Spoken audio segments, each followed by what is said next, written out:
Hello today. Welcome to the greatest year in music history, the only podcast about the greatest year in music history. I'm John. And I'm Jen. And if you're new around here, the year is 1997, and we're here to prove it is the greatest year in music history, one album at a time. Today we're talking about Surfacing by Sarah McLachlan. Yep, it's true. 1997 is the best, and I'm pumped to be talking about this album. So let's get into it. Where did you hear about this album or Sarah's music first when you were younger? Yeah. So I believe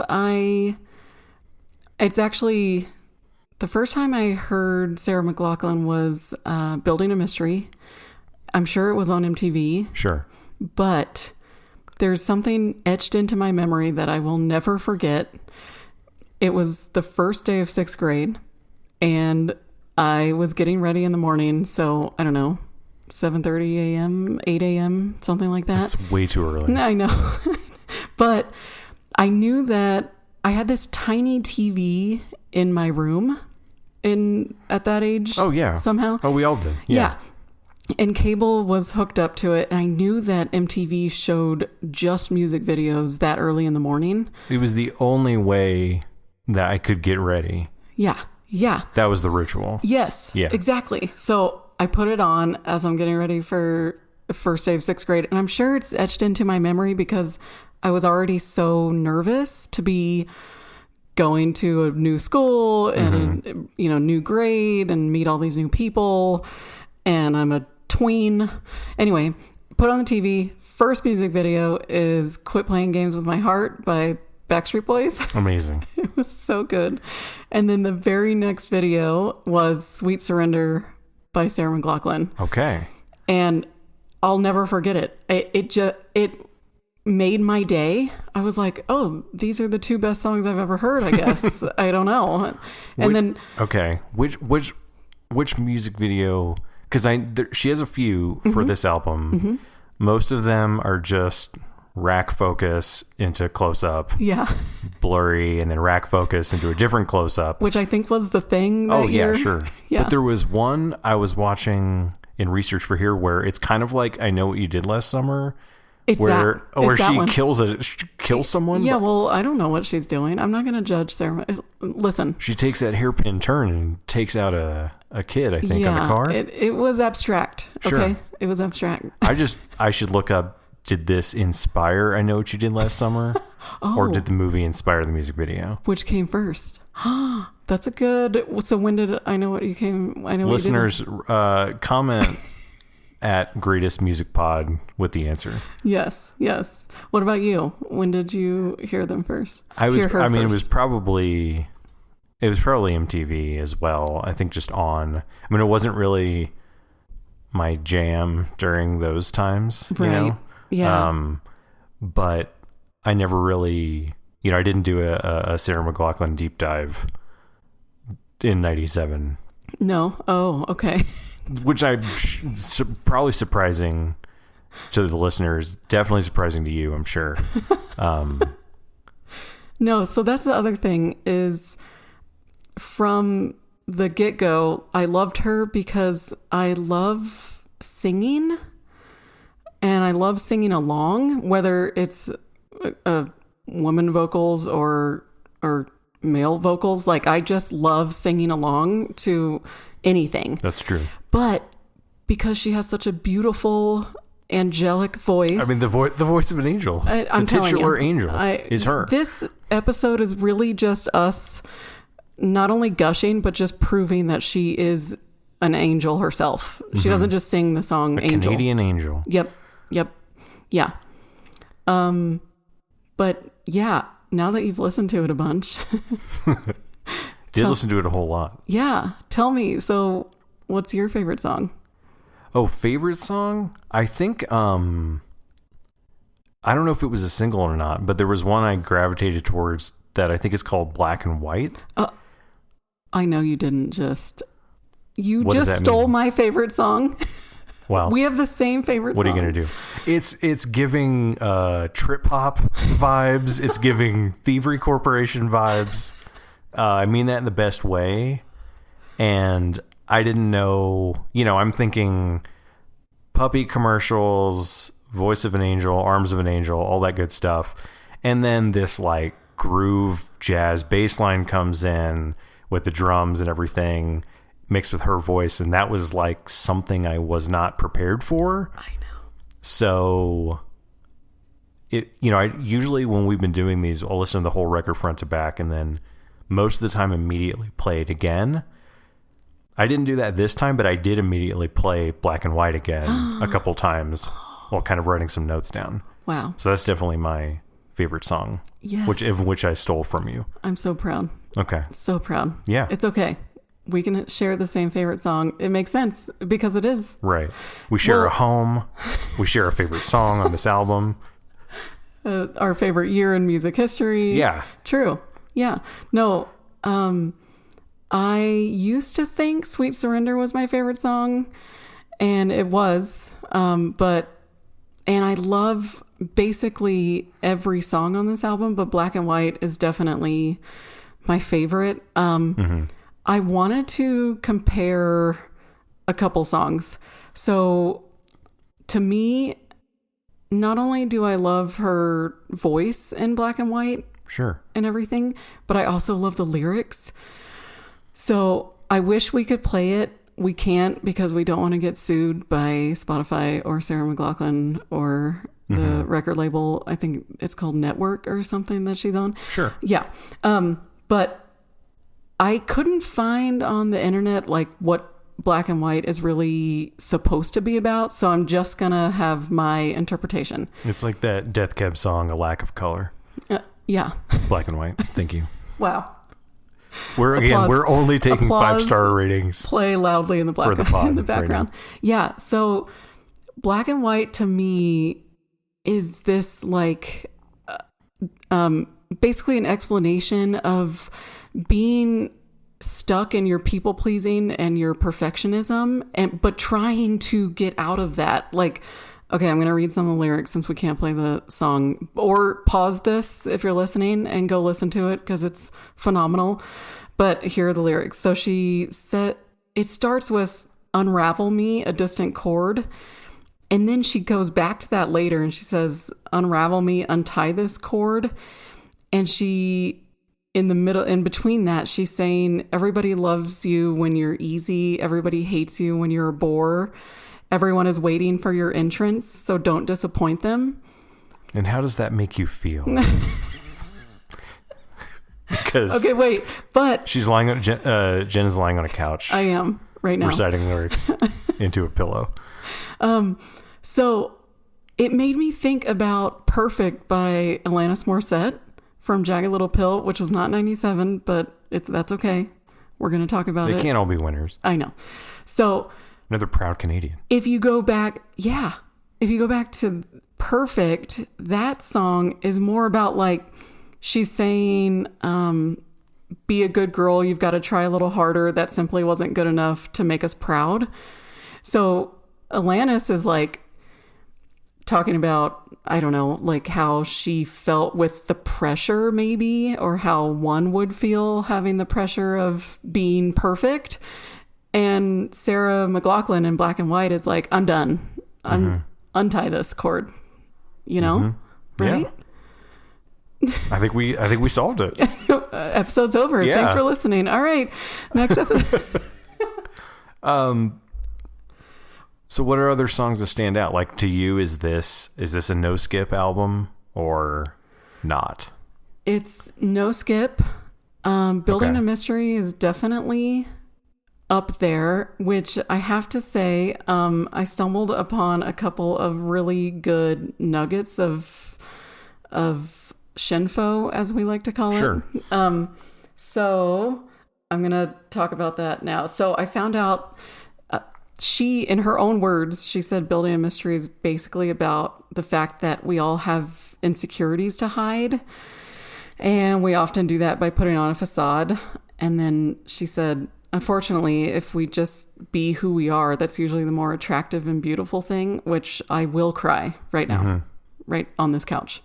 Yeah. But the other fun fact, Building a Mystery became the first song ever publicly played on an Apple iPod on October 23rd, 2001. Whoa. Apparently... Was it you? It was me. Okay. Yep. I figured. I flew to Cupertino, California, and I was like, give it over. I got to play a song. Yeah. But apparently Steve Jobs selected it and played a short portion of it during the presentation where they first introduced the iPod to the public. He loved a live demo. We were talking about this earlier. I know. Also, Building a Mystery, surprisingly vulgar. Oh, yeah. Shh. She's an angel, okay? I don't know. Yeah. We're not going to judge. Yeah. Voice of an angel, lyrics of a sailor.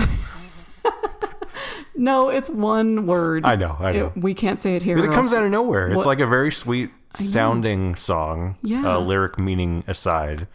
And then she's just hurling F-bombs. She has an edge. She's grungy. Mm-hmm. Yeah. No, but... Who wasn't back then? I love Do What You Have to Do. I love Sweet Surrender. I Love You. I love 80. I can't pick one. Okay. It's a no skip for me. Interesting. What about you? I skipped a few on the second listen. Okay, she's gotten up for the second week in a row. Bye. I don't know if that one picked up on the mic, but yeah, I mean, I don't love a ballad. I know. Just personally, it's but true. There's the songwriting and the vocal. I don't know, the harmonies, the structure and everything, like it's all perfect to borrow an Alanis word. It's all undeniable. I know. You know? Yeah. I forget which one also had the video. I think it was the video for Angel. It's just her on a piano. Right. Yep. And that's kind of all you need. Yeah. It's like, oh, really? Yeah. Truly. You don't need the sad dog. She could just be her on the piano. I know. You know, but yeah. Alas. Yeah. What about music videos? I know I rewatched them all, and we just talked about Angel, but did you watch them? I did. Couple of them, again, the rack focus. It's really hard to tell the difference.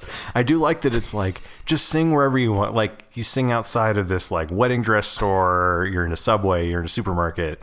Just sing. Just keep singing.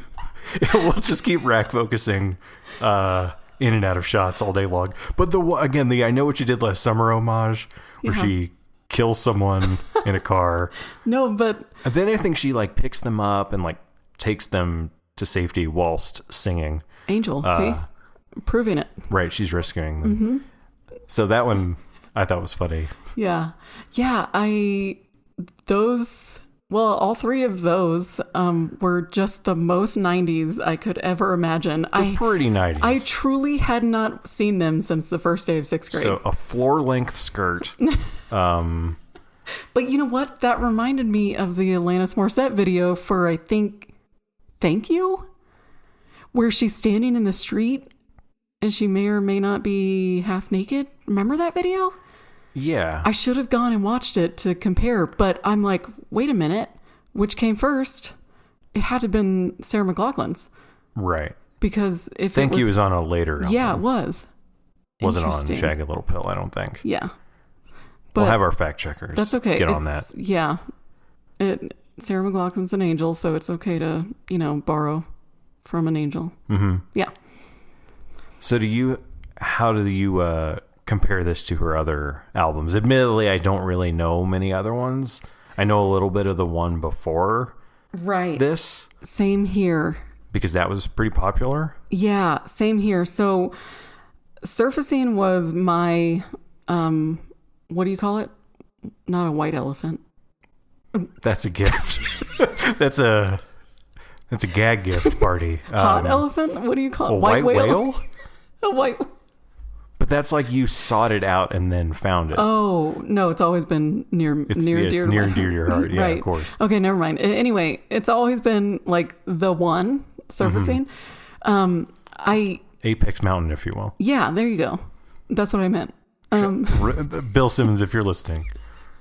Well, Put us on the rewatchables. I actually didn't hear Fumbling Towards Ecstasy until after I heard Surfacing, because that one came out in 93. Mm-hmm. And I may have been 8 years old. I was going to say, we're a little young. Yeah. But that one probably didn't get as much radio play. I don't But it had some hits. Yes. So from what we heard. Yeah. I absolutely love Possession, which is the first track on Fumbling Towards Ecstasy, which easily could have been on Surfacing and carried through. Like, there was no... Right. The sound didn't really change. And for the in a good way. Yeah. You know, there wasn't really a shift in the songwriting or the recording, you know, from that 4-year gap. Yeah. But I love a lot from Fumbling Towards Ecstasy, including Ice Cream and Elsewhere and a bunch of songs. And then I know a couple of songs off of the album that came, I think it was after Surfacing, but also after Mirror Ball. Yeah. Sure. So Fallen and A World on Fire I love. But otherwise, I don't know a ton else from Sarah. Again, another shocking revelation. I did not do a Sarah McLachlan deep dive. Yeah, I might be a bad Sarah McLachlan fan, but I'm not a bad Surfacing fan. That's for dang sure. Mm-hmm. Yeah. So I guess speaking of the album before this one, we should probably talk about how we saw her live. Yeah. The other day. I know. Kind of. Yes. So, shout out to Andrea and John, our best friends forever. A different John. Yes. There are dozens of us. We love you. We miss you. And we're so grateful. So we weren't going to go to that show. She played at Red Rocks a couple months ago. Which I think for the listeners that aren't fully aware of, we should talk about Red Rocks. Yeah. As a venue. Mm-hmm. It's an outdoor venue in a kind of a bowl of red rocks. Right. The rocks are red. And the way the stage is set up and the pitch, not in like terms of music, but the pitch of how steep the amphitheater seats are and the way the rocks form this wall, it has this unbelievable acoustics that's kind of hard to put into words. And I feel like we've seen almost every genre there is at Red Rocks, and every one of them is phenomenal. So it's not just, it's perfect for artists like Sarah McLachlan. Mm-hmm. I mean, we've seen tons of, again, every genre under the sun, essentially metal, electronic, hip hop, rock, you name it, right? Mm-hmm. Everyone sounds incredible there. So like seeing anything there, if you haven't been, you really should go. Yeah. Yes. Agree. Especially seeing someone like Sarah McLachlan there, I know. where a lot of times it was just her and a guitar or her and a piano. Mm-hmm. And that atmosphere was incredible. Out. Right. I know. Agreed. But yeah, we weren't going to go. We hadn't seen Sarah McLachlan up until then anyway, which, where have I been? But we weren't going to go. And then our friends, Andrea and John, were so gracious, and they had tickets, and they gave us tickets. And we are so lucky to have them as friends. And so we went, and it was so good. So it was the Fumbling Towards Ecstasy 30-year tour. Right. So she played that album in its entirety, but before she played the whole album, she played some just other songs. Mm-hmm. And I believe she kicked it off with Building a Mystery. And it was something like that. It was insane. I sobbed. And then she played, is it Witness and Sweet Surrender. Sweet Surrender from this sure. album. Yeah. Oh my God. I cried so hard. And the band was incredible. It's not just her. I know. And she's literally, and again, she's at a floor-length white gown. She does look like an angel. Literal angel. I know. Yeah. I know. So Out of control. What'd you think of the show? Oh, and the show was crazy. I mean, it was incredible. Like it was, again, like saying earlier, just undeniable talent. Yep. Her voice is identical to the albums, to 30 years ago, there was, I mean, to my ears or anything, there was no backing track. There was no. Nothing. Sync up anything. It was all her for like 2+ hours, and it was great. It was wild. And then I guess we should probably talk about the song Adia. Yeah. So, which everyone's probably familiar with, you know, even if you're like 80, I'm not sure if you've been to a Target, if you've been to a Walgreens, you've heard Adia, right? Among other songs. Yeah. And then she starts telling this story where, you know, she asks the audience, do you want to hear the history of this song? And, you know, I'm sitting there like, I don't know, play the hits, whatever. And then she explains very casually that, like, it's about how she low-key stole her best friend's husband and had a kid, and things were really bad with Adia. And now they're best friends again. And I was just like, what is happening? I know, right. I didn't know that story either, but when you listen to the lyrics, which I'm not going to read, but if you go listen to that song, she's talking about, like, we've been innocent since birth, and, you know, it's not an apology, but it's like, Adia, you know, and it's I think that's what's the most interesting part, is that she's like, as the great Demi Lovato once said, she's sorry, not sorry. Yeah. I mean, they had the same love, but then she ends up saying that they both divorced the guy. And that's how they bonded. And now they're like, besties again. Yeah. I know. Yeah. Yeah. I mean, it was a vulnerable moment to share, I guess. And I was looking, in doing the research, apparently that was kind of a new story, or a new, revelation. Really, I think it was said as only as soon as 2018 did she actually start talking about what the song is really about. And now, presumably, she probably tells that story at every show. Wow. But yeah, she was really honest and vulnerable and everything. Open. Open and honest. I mean, she's talking about things like that, talking about stuff with her children, et cetera, et cetera. Newer songs that she had written for one of her daughters, et cetera.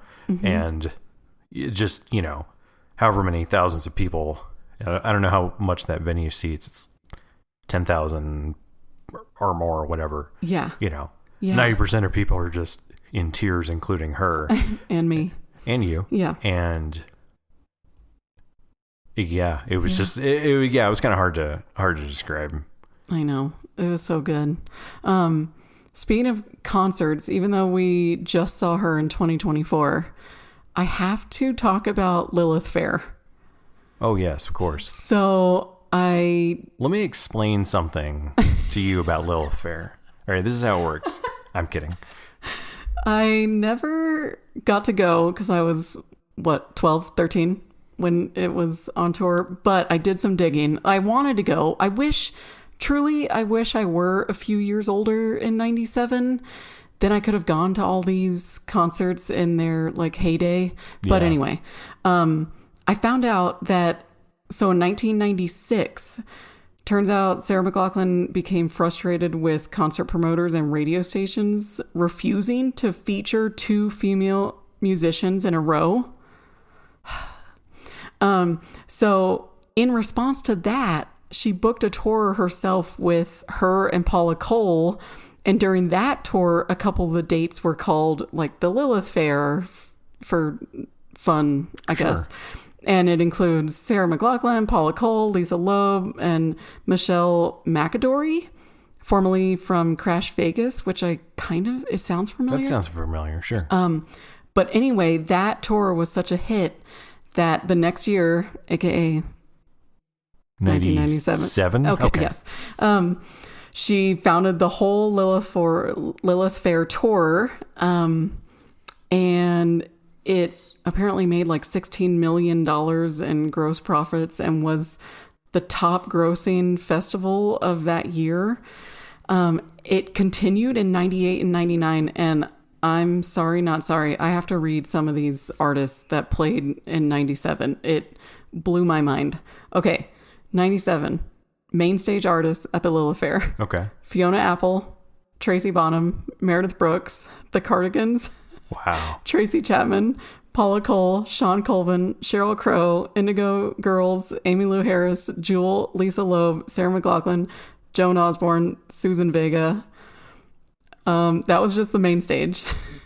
What about Liz Fair? I always thought Lilith Fair had to do with Liz Fair. No. Apparently not. Okay. And then on one of the other stages, it was Dido, Pat Benatar. Oh, wow. Wait for it. I'm reading through this list. Kay's Choice. Sure. And then in 98, Bonnie Raitt joined, Desiree joined, Erykah Badu. Oh, Liz Fair. Okay. Luscious Jackson. Sorry, I can't say that. Meredith Brooks, Missy Elliott, Natalie Merchant, Queen Latifah. I can't. Sinead O'Connor. What? Wow. Why was I only 13? I Who's can't to believe. Sister Seven, Lucinda Williams. I could keep reading, people. We should go back in time, right? This is insane. Mm-hmm. Just insane. And that was 98. And then in 99, Dixie Chicks joined. Martina McBride joined. Monica, Maya, The Pretender. I need my money back. I can't believe this. Yeah, that's wild. It sounds so good. Christina Aguilera was on a side stage. Oh, it's fantastic. This is blowing my mind. The list is so long. Do you think she sang the Mulan song? Bree Sharp. You'll have to fill me in on that one. David Duchovny, Why Won't You Love Me? Which is our next, our side podcast. All about David Duchovny. Right. Tegan and Sarah. I can't believe this. My God, they were children. I could keep going. Anyway, I'll stop. I won't keep going, but I just had to do a shout out for Lilith Fair. It sounded so good. Apparently, they tried to revive it in 2010. I remember some kind of revival. Yeah, I didn't remember that, but they only were able to play like a few of the first shows, and then they had to cancel the rest of the shows because nobody bought tickets. But I would have. Oh, but they tried to do it as a tour? Yeah. Yeah. See, that's that takes away from the allure of the festival. Mm-hmm. Where it's one weekend only or 2 weekends only. Right. So you have to drop everything to go. Right. Or to travel to go, if you will. Yeah. Yeah. But I'll be okay. Yeah. There's always a Lilith Fair tour in your heart. In my heart. Yeah. It's true. Yeah. Can you imagine the singing? I would have lost my voice by the second performer. 2 p.m. on a Friday. Your voice would have been gone. Gotta go home. Yeah. It's true. So yeah. One other thing I wanted to mention, just to cement how much of Sarah McLachlan is an angel. So we all know that she worked with ASPCA. We all know the commercial. Sure. She's more than just the commercial, but she raised $30 million for ASPCA by being in that commercial. But then when we were at the show, yes, she told us that she started, it's literally called the Sarah McLachlan School of Music, and it's fully donation based, and any student that attends it's free for at-risk youth, completely free for them.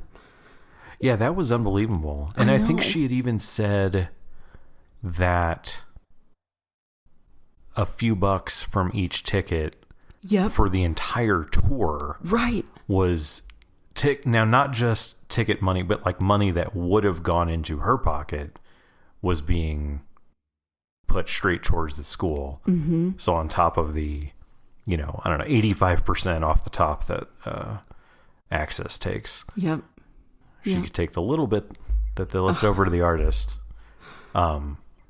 and still give some of that away, which is really cool. Amazing. Yeah. What else? So do you think it was overplayed at all? You probably didn't listen to it a lot. Well, I mean, I think listen, I love puppies, as much as the next gal, but because of the commercial, this song was overplayed. We have to kind of call a spade. I guess. And it's not really a bad thing. But yeah, I mean, I think some of it was, but it was still great to hear it now. It was still great to hear it live. Mm-hmm. Yeah, I guess Angel, I guess I have to agree with that a little bit, but I can still hear it and not be like, I have to get this off. I have to change it immediately. It's not that level of overplayed. Exactly. Right. Yeah. Yeah. So do you think this is her best album? Well, yes, but I don't know if I'm allowed to make that call because I didn't give the other albums like a fair chance, Right. So same. Yeah. So sure, probably the best. Yeah, it is. Why not? Mm-hmm. Great. Definitely. Yeah. What about on a scale from 0 to 97? what would you rate this record? Seriously, I think it's like a 96 or 97 for me. Wow. I know. It's just so good. It's no skip. It's beautiful. I can sing to every song, every lyric. It's just gorgeous. That's great. What about you? Do you sing along? When you think about 0 to 97 as a big scale and like an A, a B, a C, I would give this like a B. Like it's a B album. Okay. But that's good. Yeah. That's still very good. It's true. Because the good songs on this record, of which there are many, are very good. Very good. Again, undeniable. Yes. Songwriting, the vocal arrangements. I mean, it's just it's textbook, kind of perfection in that regard. Mm-hmm. And then some that are ballads or whatever. Like I'm just gonna not really vibe to that. Yeah. So, all right. If 80 is a B, okay, and 80 rhymes with 80, I'll go with 80. Wow. But that's 80 full points. What about like... It's only docking 17 points and giving 85? A full 80 points. Okay. All right. I like that's a good, even number. Wow. Hold on. I need to call the angel herself and let her know. Just kidding. It's fine. Well, with that, I think, do you have any other final thoughts? No. Fully recommend. Go check it out. It's great, front to back. Sing along if you know the words. And donate to her school. Oh, seriously. Yeah. Because that's really cool. It's and they so cool. They showed a little video of her teaching the kids. She's can play many instruments as we watched her do. Yeah. Piano, guitar. Yeah, everything. all while singing. And I think I don't know, she probably just strikes me as the kind that can just pretty much pick up an instrument and figure it out or write a song with that or on it. It's seemingly very effortless. Yeah. Which kind of attributes to how great she is as a, again, songwriter, performer, everything. Mm-hmm. Yeah. I guess the only closing thought I have is don't leave her out when you're listening to like Celine Dion and Alanis and not just Canadian singers. Not just Canadian. Okay, Avril. I don't know. I guess we have a lot of good singers that come out of Canada. But anyway, she's up there in my heart and book with Celine. With the greats. With the greats. I'm telling you. Yeah. Yeah. Great. So I think that'll do it for this week's episode. Thanks for listening, and make sure to follow us on social. Just search for @GreatestMusicPod. All your favorite social platforms. We're on Instagram, Twitter. Where else? Threads, TikTok, all that good stuff. Yeah. And tell us your favorite memories of this album. We'd love to hear. And please give us a follow and a rating on Spotify and Apple Podcasts and all those others. Oh, yes, please. And thank you. And again, we just have to say it as a disclaimer. We're only taking 5-star ratings. Oh, that's right. 5 stars. Indefinitely. Mm-hmm. So go ahead and do that. Forever. And stay tuned for next week, where we'll be covering Dude Ranch by Blink-182. Yes. I'm so pumped. Thanks for listening.